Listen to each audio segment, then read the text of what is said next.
নোয়াখালী পৌর এলাকায় বাকরাবাদ গ্যাস ডিস্ট্রিবিউশনের গ্রাহকরা দীর্ঘদিন ধরে নিয়মিত গ্যাস পাচ্ছেন না। এতে ভোগান্তি পোহাচ্ছেন গৃহিণীরা। বারবার দাবি জানিয়েও কোনো সুফল না পেয়ে বাধ্য হয়ে সড়ক অবরোধ ও অফিস ঘেরাও করেছেন ভুক্তভোগীরা। তার আমরা গ্যাসের সপ্তাহে আসছি, ওনাদেরকে সুন্দরভাবে সুষ্ঠুভাবে বলছি যে আমাদের এটা কিভাবে করবেন। ওনারা বলছে আপনারা রবিবার বা সোমবারে আসেন। আমরা এখন আসতেছি, এখানে কোনো ম্যানেজারের নাই, কোনো কিছুই নেই, তারা ফরাই গেছে।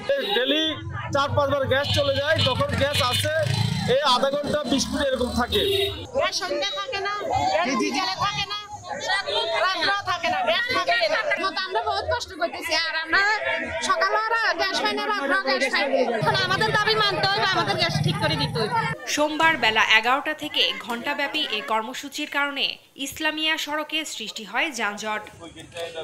খবর পেয়ে সুধারাম মডেল থানা পুলিশ ও ট্রাফিক ঘটনাস্থলে পৌঁছে অবরোধকারীদের বুঝিয়ে সরিয়ে দেন। শুরু হয় যান চলাচল। আমাদের 3 জন প্রতিনিধি সহ গ্যাস অফিসের লোকজনের সাথে কথা বলেছি। ওনারা বলেছে নিজে সরাসরি পরিদর্শন করে কোথায় কোথায় গ্যাস লাইনের সমস্যা আছে এগুলো সমাধান করে দিবে, এই আশ্বাস ওনাদেরকে দিছে। এক সপ্তাহের মধ্যে সমাধানের আশ্বাস দিয়েছেন বাকরাবাদ গ্যাস ডিস্ট্রিবিউশনের জেনারেল ম্যানেজার। আগামী রবি এবং সোমবার আমাদের স্থাপনা উপাদান সহ ওনাদের এলাকা যাবে এবং গিয়ে আপনার এটা এই কি সমস্যা আছে এই সমস্যা নির্ণয় করে সমাধানের পথ বের করবে। ফারজানা আফরোজ টুম্পা, নিউজ ডেস্ক, দেশ টিভি।